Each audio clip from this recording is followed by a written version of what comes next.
anchor. You'll see why it's named that in a minute. You have two different types of things to anchor to. You have a bomb-proof anchor and what's called a marginal anchor. So what would a bomb-proof anchor be? Truck. Truck. Tree. That kind of thing. Something that's not going to move. You know it's not going to move if you load it with a lot of weight.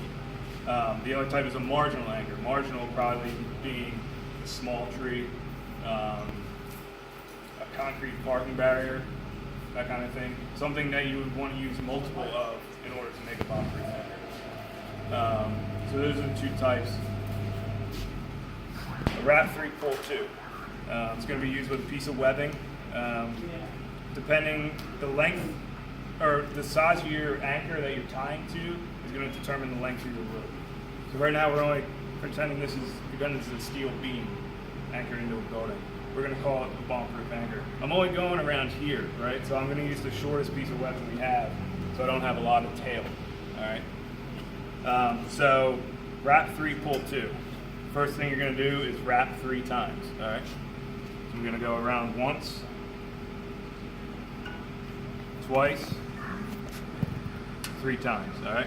So wrap 3, I will make sure I have enough tail to work with on each end, all right? So the first thing I'm gonna do, I'm gonna tie just a regular overhand knot or a safety knot in one end.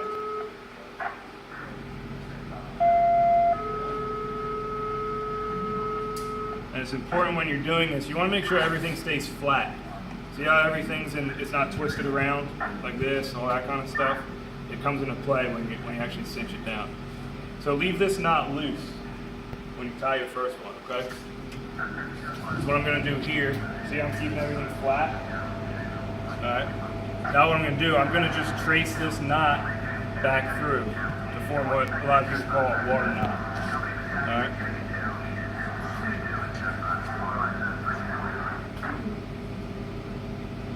All right, so I'm just going to trace it back through from the loose end.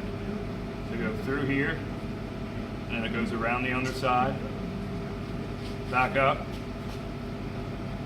and then the last part is the tricky part, especially when you're wearing gloves.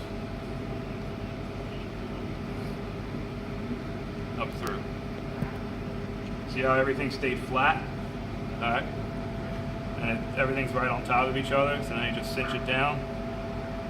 Just like that. See how it's all neat? Alright. Now the pull, so that was the Wrap 3. Now we have a continuous loop.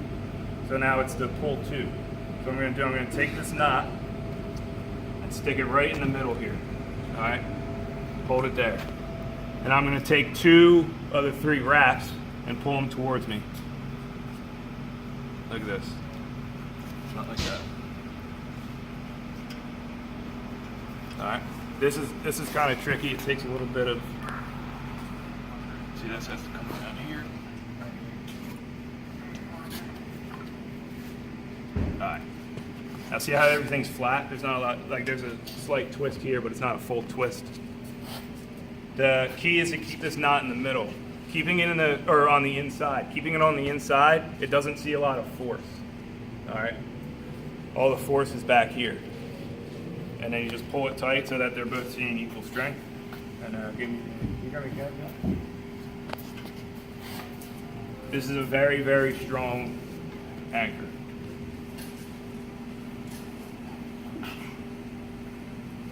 So this would be something that later on you'll see we're going to use the tow hooks on the back of the ladder truck there. This is something that you would tie around there.